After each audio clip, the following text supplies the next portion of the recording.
Welcome into the door of psychic experience. Ask and you will be given what you ask for.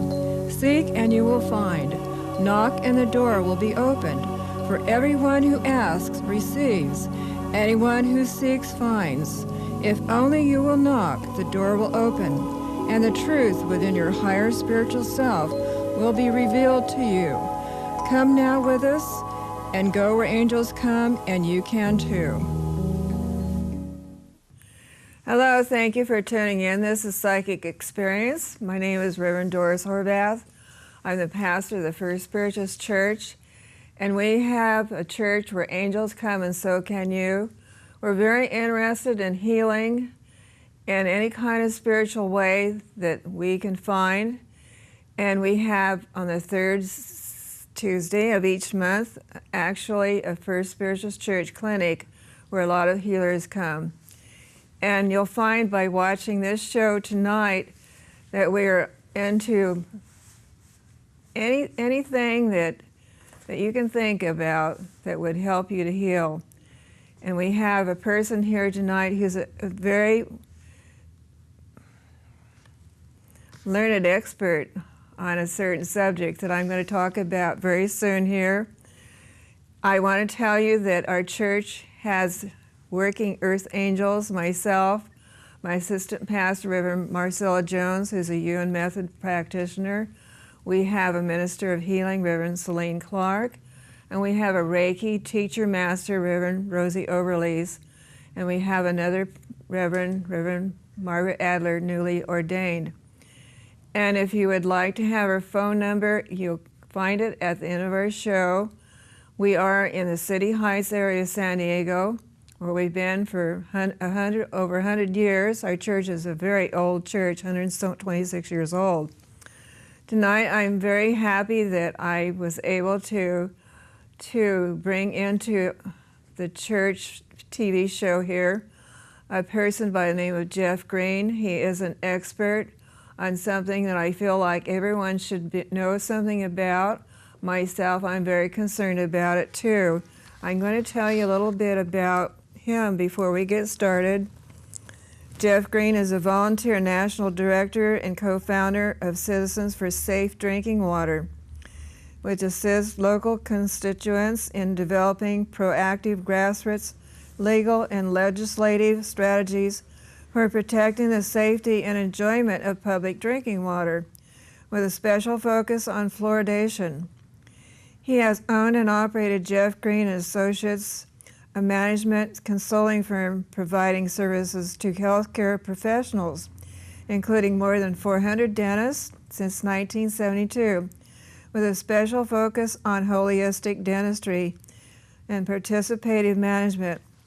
As a director of Citizens for Due Diligence and Keepers of the Well, he provides consulting services and clinics to groups and individuals with focus on efficient advocacy. He's a board member of California Citizens for Health Freedom, committed to establishing education and legislation that is conducive to full access to integrative health care. I could tell you a lot more here, but we're going to be talking a lot more, and you're going to find that he's a very interesting person to listen to, and he knows what he's talking about. So I'd like to introduce Jeff right now. He's sitting here right next to me. Would you like to just say hello to the people out there in the audience? Well, thank you. Thank you for having me on your program, and I'm going to be happy to talk about some of the subject matter we're going to cover today, too. Yes, you have so much. We could talk for 2 hours about what you've given me here. And I know myself that I'm very interested in fluoridation because I noticed when I was living in Washington State, which had very high fluoridation in their water, that I was having problems. I was having red gums. Mm-hmm. And the dentist thought I had something else, thought I had periodontal disease. But when I quit using the normal toothpaste that everybody else was using, it mysteriously went away. Then I moved to California and I was okay. And I recently became very concerned again because I'm reading some things in the newspaper about fluoridation starting in December of 2007. And I have myself had my water checked at my home address because I've been noticing some skin eruptions recently that is not normal for me. So I called the agency that is supposed to check water, and they came out and checked my water, and I don't know what they found. I haven't heard back. But anyway, how did Southern California come to this? Haven't the voters fairly consistently voted fluoridation plans down?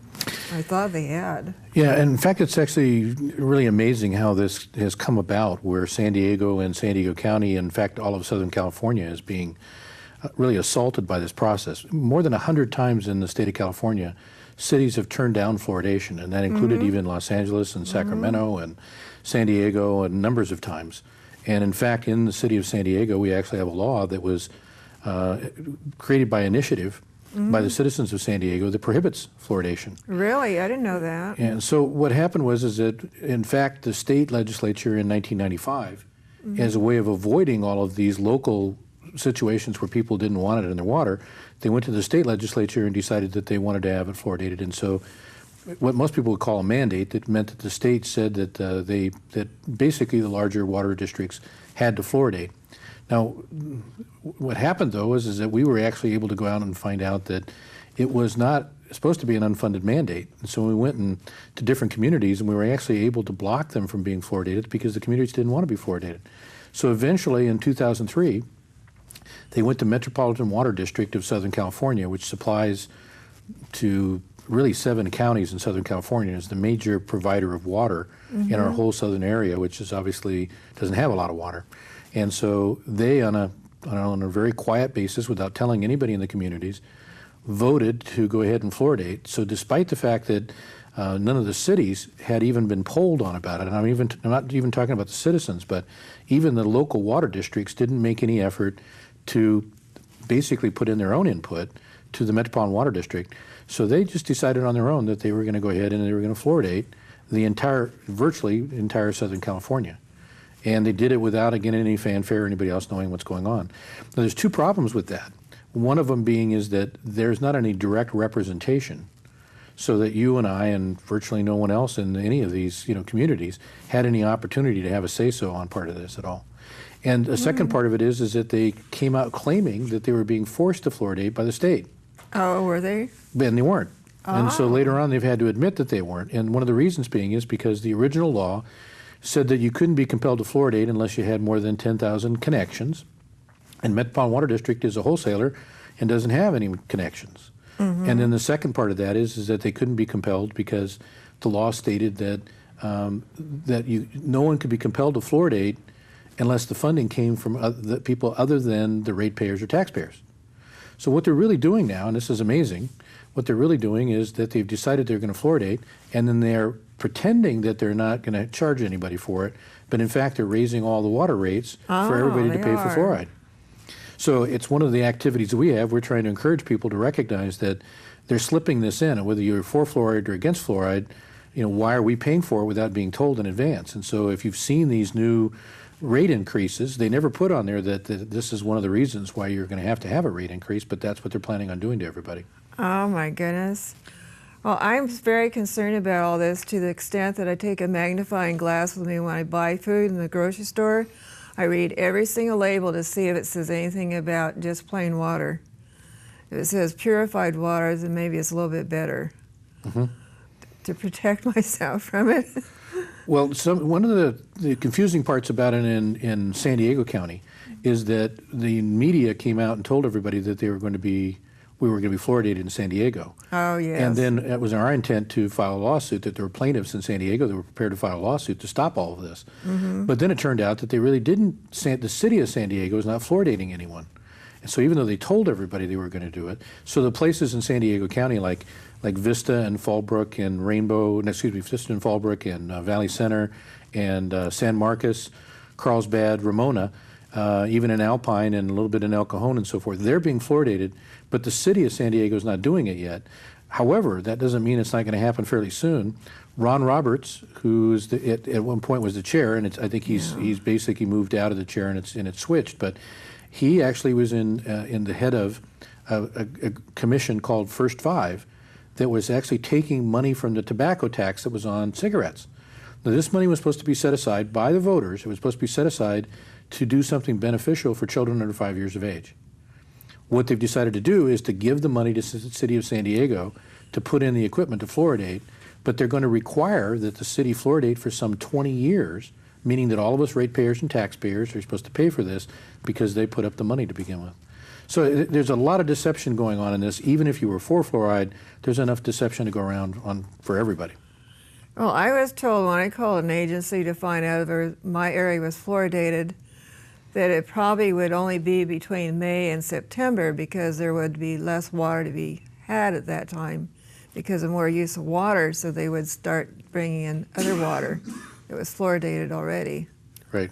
And then they sent someone to my house to check on my water and see what was in my water because I complained I was breaking out from rashes.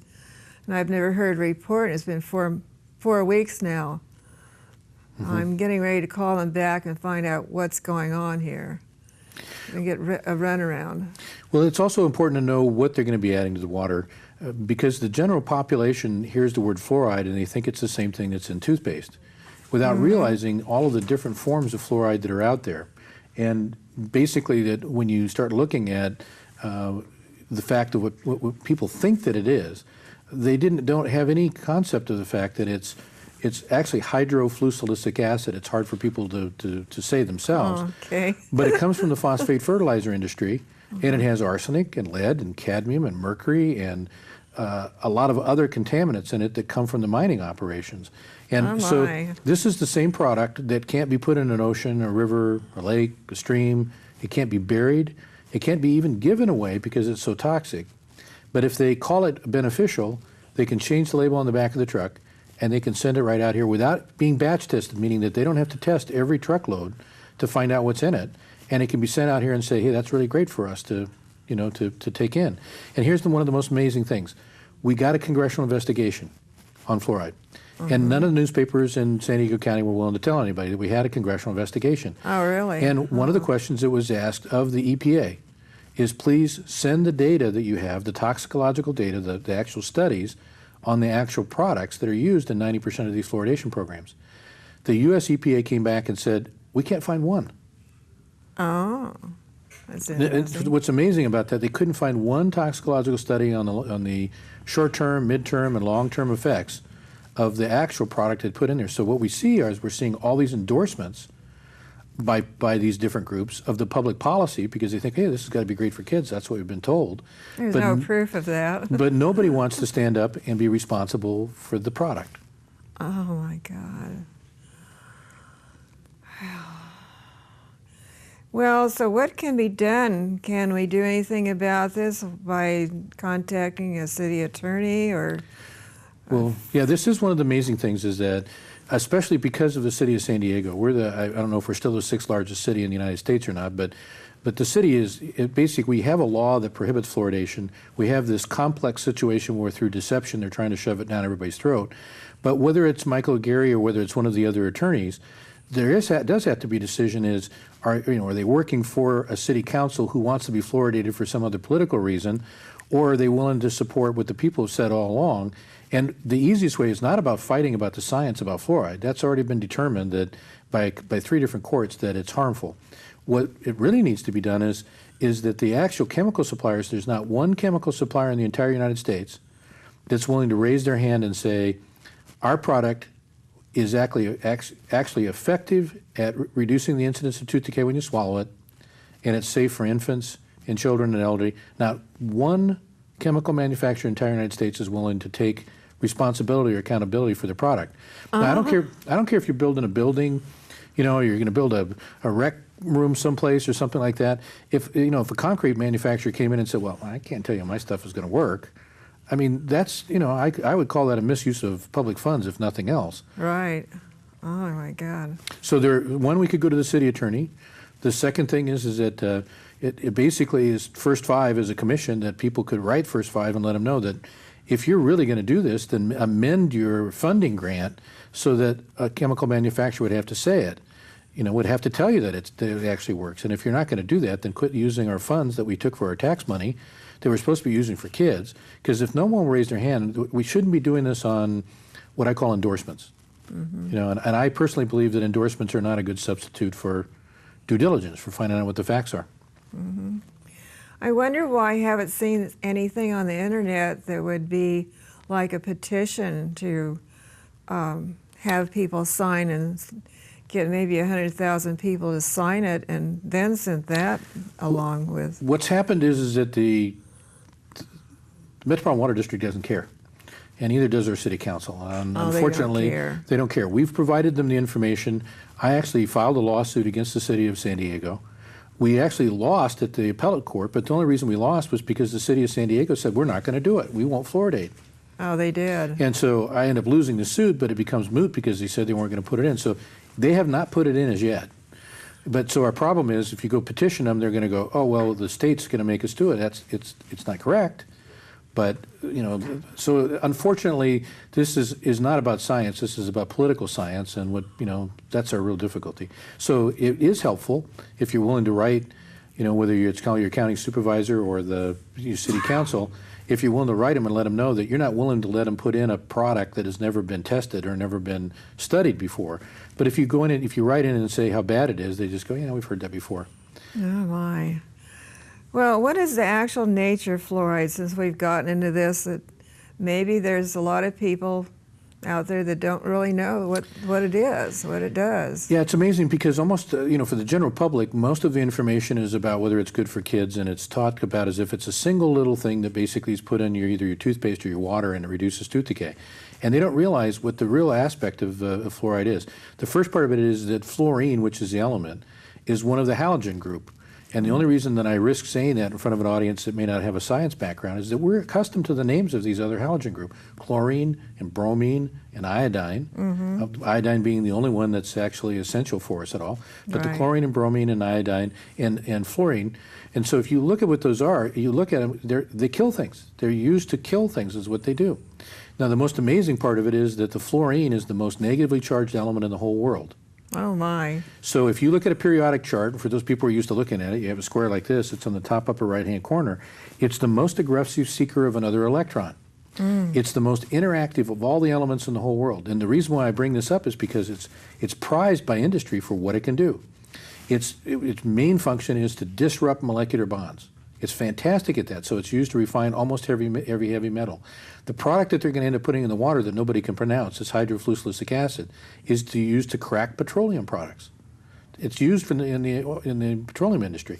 It's also used to separate lead and brass, lead and copper from brass, which basically means when we get into old homes where we have things like this and this hydrofluosilicic acid gets in here, we're going to have more lead in our water in the home, not from the treatment facility, but in our home, especially if you have old homes. So the other part of it is it's used to create stronger bonds. And when you look at what stronger bonds are, if you look at Teflon, Scotchgard, Gore-Tex, which is used for, especially for ski things, these are all repellents because they create a tighter surface so that things don't penetrate through them. So it's also used, and most people don't know this, when you have a chemical that you put in a plastic bottle, they coat it on the inside with a rinse of the fluoride so it doesn't eat through the bottle while it's still on the shelf. Oh, my. So if you look at the pharmaceutical industry, this is one of the most amazing things because people would say, well, gee, these are only anti-fluoridationists. People don't know what it's used for. All these industries know what it's used for because it's such a powerful tool. In pharmaceuticals, Prozac is a fluoride product. That's called fluoxetine. Zoloft is a fluoride product. Again, almost all your psychotropic drugs that you see, that are going to work on serotonin, because it's recognized, fluorine is recognized as interrupting and basically enzyme activity, especially serotonin, melatonin, insulin, thyroxine. And in fact, one of the ways that they used to slow down your thyroid in the 1920s and 1930s, the treatment of choice was to place a person in a bathtub and have them sit in a bathtub full of water with fluoride in it. And that was enough seeping through the skin the same way we do with a patch if we were trying to stop smoking or seasickness, those kind of things. It seeps through the skin and it actually slows down the thyroid activity. Oh. And so the amazing part of this is that, if we're going to, for example, if we're going to make ceramics more porous, we're going to use a fluoride. If we're going to etch glass, we're going to use a fluoride. If we're going to polish aluminum, we're going to use fluoride. I mean, the list goes on and on and on and on. And so you can't get mad at fluoride because it's out there and it's real and it's, you know, and there's so much of it out there and it's being used. But we don't have to be drinking it. You know, No, we don't. There's lots of other drink things it. that are nice, and that's really the point behind all this. I distill my own water so I don't have to drink it. Well, and then our amazing part is the fluoride is everywhere now because it's used as a pesticide. And a lot of people don't know that if you went by a home that is being tinted for trying to get rid of termites, now they use some other things now like orange products and things like this, but basically they would be using sulfurofluoride. Oh, no. You're thinking that you're getting a nuts that come from a different country. Well, they may be grown organically, but the problem is they now come through, you know, basically a warehouse where they say, oh, this is not a big deal, this isn't going to change the organic, and then they spray them with a gas, which is the same sulfurofluoride. Oh, God. Is it true also that they use fluoride in a chemical to kill rats? It was originally recognized as a rat poison and roach poison, and it still is being utilized for those purposes as well. But probably more importantly is it's used for a lot of other pesticides, especially on white grapes. And so when we talk about foods that are available out there right now that are not, that have fluoride on them as fluoride pesticide, you'd be looking at things like 180 parts per million on a head of lettuce, like iceberg lettuce. Oh, dear. About 45 parts per million on romaine lettuce, 55 parts per million on raisins.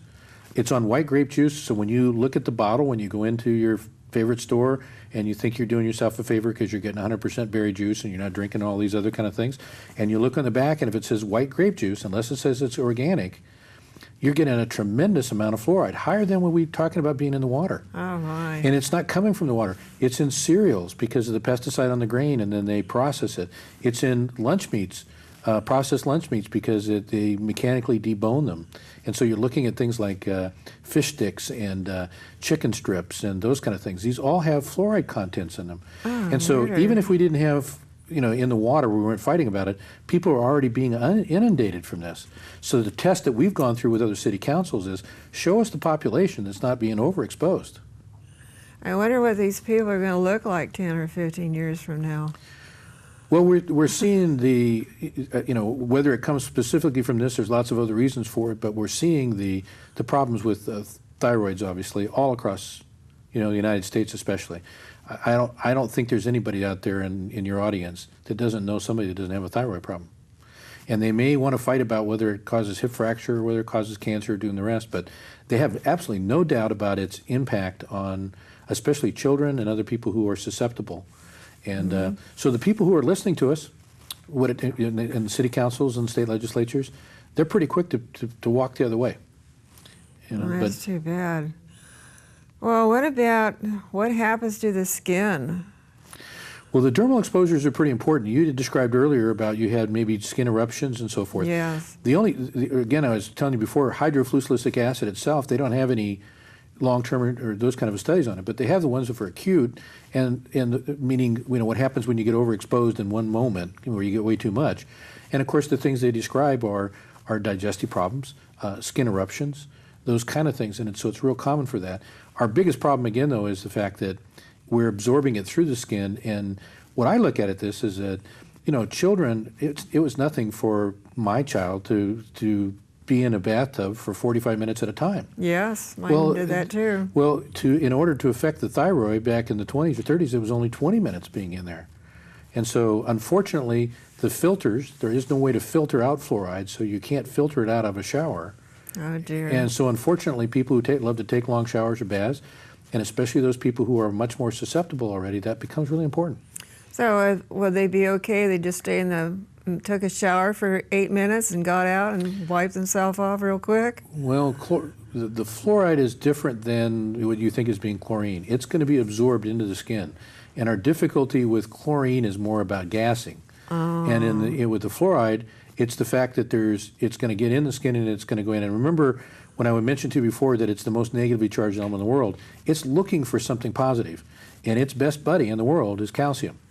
And of course, not only our bones and teeth, and you'd have to be a dentist to think that it just goes to the teeth, but our heart, our connective tissue, especially our ligaments and our tendons and those kind of things, you know, our kidneys, all of our organs have this high calcium content. And so once it gets in the body, it doesn't want out because it wants part of that calcium. Well, what can you do about a bath then? And you Well, do. the unfortunate part is that you can't, in order for you to do it effectively, you basically have to probably spend somewhere between $3,000 and $10,000 to Oh, remove my it in order for God. you to do it in your whole house. And so for those people who have children especially, they're going to have to make a decision about how important their children's health is. Oh, my goodness. Well, thank you so much for coming on our show. I thought I knew a lot about fluoride, and I found out that I didn't know 1% of what you know. There's a lot of information out there, and obviously, that's what we hope to do, is to pass out information so people can decide for themselves. Okay. Well, for any of you that are listening, if you would like to do something about this, or if you're concerned, you can call the church phone number at the end of the show, and I can give you Jeff Green's phone number. And I want to thank our crew for being such a wonderful help tonight. And remember the first church for spiritual church where angels come, and so can you, any single Sunday. And God bless you, and thank you so much for tuning in. And goodbye for now, and keep tuned. Love and light.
Thank you.